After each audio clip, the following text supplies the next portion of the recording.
Un placer siempre contar con su presencia. Fíjense que vamos a hablar un poquito de la masonería cuando llega a México.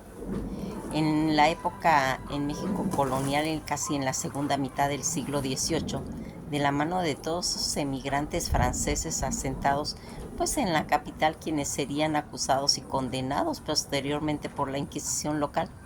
De igual manera, aún sin siquiera sustento documental, es muy probable que existiesen logias en el seno del ejército realista español destacado en la Nueva España. Por lo mismo, en la población criolla primero y autonomistas luego, en la que se va a ir haciendo los conceptos independistas, es probable que existieron pues masones vinculados a la orden a través de las ideas liberales de la Ilustración francesa, tal boga a finales del siglo XVIII, con la confusión entre sociedades patrióticas latinoamericanas y logias masónicas. Es muy común entre los historiadores masones y no masones como León Selvis, Mandel y José Antonio Ferrer, que va a ya a principios del siglo XIX, la escritura operativa de ambas pues es muy parecida, como lo apuntan la historiadora Virginia Guedea, aunque comentan que la doctrina que predicaban los masones pues no se oponía a ninguna religión.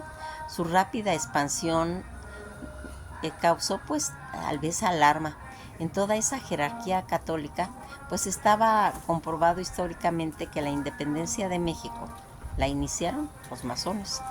En este caso, José María Mateos, preeminente político liberal, es quien lo asegura.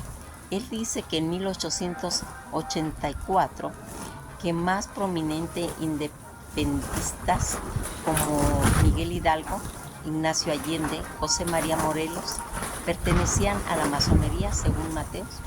Estos líderes fueron iniciadores de una logia denominada Arquitectura Moral, ubicada en la calle de la Rata número 4, hoy la calle de Bolívar número 76. Lo cierto es que pues no se ha podido comprobar la existencia de la logia, ni tampoco hay pruebas documentales de esos líderes que efectivamente hayan sido masones. En la época del primer imperio mexicano, varios masones, inconformes con todas estas innovaciones del rito escocés, decidieron introducir en México el rito yorquino, cuya logia promovía pues las ideas liberales tanto de Inglaterra y de Estados Unidos, y que supuestamente no mezclaban la masonería en la política. Todas estas clases privilegiadas optaron por incorporarse pues al rito escocés, como aquellas peninsulares borbónicos que existían al quedarse con el poder heredado del auge pues virreinal. Las débiles pruebas documentales existentes apuntan que posiblemente el emperador Agustín de Iturbide y el fraile dominicano Fray Servando Teresa de Mier fueron masones también. En los juicios de la Inquisición emprendieron contra los insurgentes el cargo pertenecer a la masonería, pues era muy común, ya que garantizaba la imposibilidad de probar la inocencia del acusado, dado el carácter clandestino de la orden. Así que los archivos de la Inquisición pues no hacen sino aumentar la incertidumbre sobre este tema. A partir de la independencia de 1821, buena parte de los gobernantes de México hasta 1982 presumiblemente pertenecieron a la masonería, tanto en de la logia escocesa como la yorquina. Comenzarían pues a contender por el control de la administración gubernamental, y como en ese entonces a nadie se le ocurría crear sistemas de partidos políticos, los ritos secretos comenzaron a surgir como, pues se puede decir, banderas ideológicas. La guerra pues se desató, y a través de los panfletos y periódicos intrigan en el ejército, en la Cámara Legislativa y las corporaciones religiosas, y por supuesto en las legislaturas de los estados de la recién creada República Mexicana. Todos los masones actuaban en la clandestinidad, efectuando pues sus reuniones al amparo de la noche, empleando pues una escritura cifrada para comunicarse entre ellos, ya que no podían pues darse a conocer pues en la sociedad civil. Las débiles pruebas documentales existentes apuntan que posiblemente el emperador Agustín de Iturbide y el fray dominicano fray Servando Teresa de Mier, comentaban, fueron masones, para reconocer y utilizar los saludos a fin de que incluían pues un triángulo como emblema de mayor importancia de la masonería, ya que representaba pues el equilibrio. Un momentito.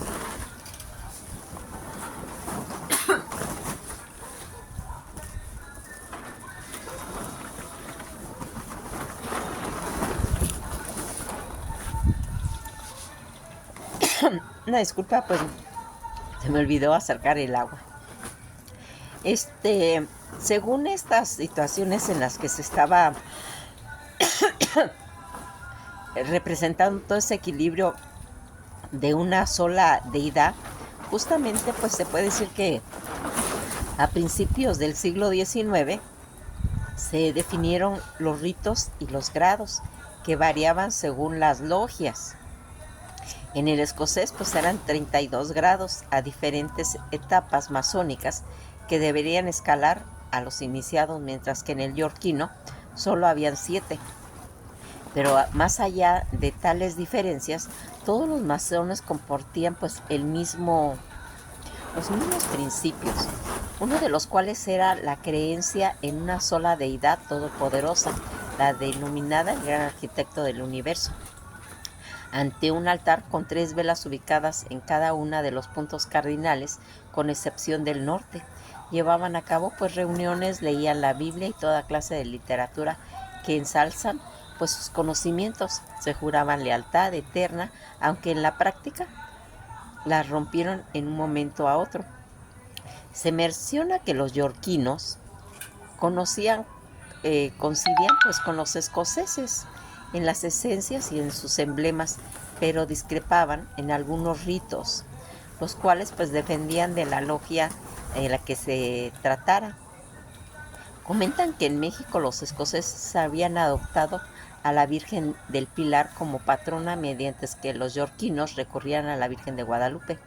Tal vez esta sería una de las razones que explicaba por qué Hidalgo escogió la imagen de la Virgen de Guadalupe como estandarte. Entre los masones y las religiones, los intereses mercantiles pues contrapuestos muchas veces en choques culturales anglosajanos y en nuevas generaciones de republicanos y criollos mexicanos. Continuaron creciendo. Para 1827, el héroe de la independencia Vicente Guerrero destacaba como un guía de la logia Rosa Mexicana, una de las logias yorquinas más importantes. Detestaba pues a los escoceses y sus principales asesores masón, que era J.R. Poncet. La misión de Poncet era lograr que el gobierno mexicano pues aceptara ajustar todo el territorio cercano pues a la frontera, delimitado pues por el tratado Adams-Onis, que había sido en 1819, para favorecer a los Estados Unidos y a sus esfuerzos por adquirir pues territorios mexicanos.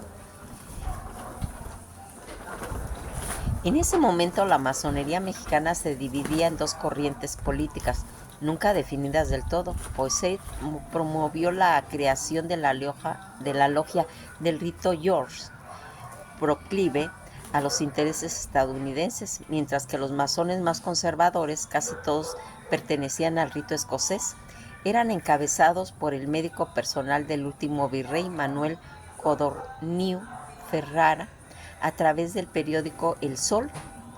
Así, los masones del rito yorquino darían origen al Partido Liberal, mientras que a los pertenecientes al rito escocés se les conocería solamente como conservadores, herederos del libre realismo español. Al poco tiempo, los masones, que no veían con total simpatía ninguno de las alternativas existentes, optan por una tercera opción: la fundación en 1825 de un rito de corte nacionalista denominado Rito Nacional Mexicano, cuyos integrantes pues pretendían la creación de un modelo político de gobierno propio y de la idiosincrasia mexicana. De cualquier manera, en un hecho que la masonería vino pues a incidir en los sucesos políticos del país y muy especialmente en los estados norteños, pues todo sería pues durante 1826. La provincia de Coahuila y Texas dieron mucho que hablar, no solo por sus disturbios internos y por la migración tejana, sino también por ese intento de independencia de la República de Fredonia y por la acalorada pues disputa dentro del Senado cuando se presentó pues un proyecto de ley para prohibir las logias en todo el territorio pues nacional. Al llegar al país, el emperador Maximiliano de Habsburgo, que ocurrió en 1864, los miembros del Supremo Consejo del Rito Escocés le ofrecieron el título de soberano a gran comendador, al gran maestro de la orden. El emperador pues declinó los cargos, pero aceptó que se le proclamara como gran patrono y protector de la orden, sin pertenecer a la masonería. Nombró 2 de sus hombres de confianza para que lo representaran en los altos cuerpos y ellos fueron iniciados y elevados al grado 33 por el Supremo Consejo. Ya en los últimos momentos de la masonería mexicana estuvo bajo una sola autoridad. Fue entre 1890 y 1901 cuando el presidente Porfirio Díaz va a lograr unificar los distintos ritos. En 1878 el Supremo Consejo del Rito Escocés había desconocido la Gran Logia del Valle de México, ya que su flamante y gran maestro era el poeta y político liberal Ignacio Manuel Altamirano, con quien Díaz tenía pues serias diferencias. Altamirano va a formar entonces el Supremo Gran Oriente de los Estados Unidos mexicanos, pues separando los 3 primeros grados simbólicos de los 30 siguientes. Pues tras de regresar a Altamirano de la misión diplomática que le había sido asignada en Madrid en 1889, Díaz ve la necesidad de unificar y reconciliar el pensamiento liberal, siendo pues las indicaciones se acuerda pues una función entre los 2 cuerpos importantes de la República Mexicana. Así, en 1890 es fundado el organismo que administra tanto los grados simbólicos como los superiores o filosóficos y todos los ritos. El Gran Diet Simbólica dentro programando gran maestro al mismo Porfirio Díaz, dada la variedad del rito y política de la masonería mexicana. En aquellos años, esa fusión solo pudo mantenerse por medio de una coacción de Estado. De este modo, en 1901, la Gran Dieta Simbólica se disuelve. Muchas logias, cuerpos y obediencias se van creando a lo largo del siglo XIX. De igual modo, se introdujo diversos ritos de la República Mexicana como el Temple, el de San Juan y el Reformado. No todos han sobrevivido hasta el día de hoy. Actualmente pues se abruma mayoritariamente pues el rito escocés antiguo, pero son también numerosos los ritos yorquinos y el rito nacional mexicano a principios del siglo XXI. Ha encontrado cobijo otros ritos que son pues más comunes en otras latitudes en las que se fueron viendo. Fíjense en que todas estas situaciones en las que se fue pues marcando esta congregación, porque fíjense que aquí vamos a marcar algo pues muy espectacular. ¿Sí se dieron cuenta del detalle en lo que está involucrado el periódico El Sol? ¿Sí? Porque El Sol pertenecía a toda esta sociedad y ahí va siendo pues en esa época se van a empezar a hablar pues a Guillermo Prieto y a otros personajes que van a ir resurgiendo posteriormente. Algo que es muy notable acerca del conflicto que va a tener en la época de la independencia, cuando va a haber el conflicto de esas dos logias, en la que va a estar de un lado Vicente Guerrero y del otro lado no va a haber esa competencia, que se va a formar un golpe de Estado. Nicolás Bravo pertenecía a la yorquina y Vicente Guerrero a la escocesa. Todo ese conflicto que va a ir haciendo ahí es el que va a llevar al triunfo a Vicente Guerrero, porque como ya hemos recordado a través de la historia de México que estamos mencionando, el término del periodo en el que estuvo Guadalupe Victoria ejerciendo y que termina todo su periodo en su totalidad, que va a ser uno de los, se puede decir que primero y único, porque después van a venir una serie de presidentes en las que ya no van a terminar todos los periodos. Nos quedamos hasta aquí y esto ha sido todo por hoy.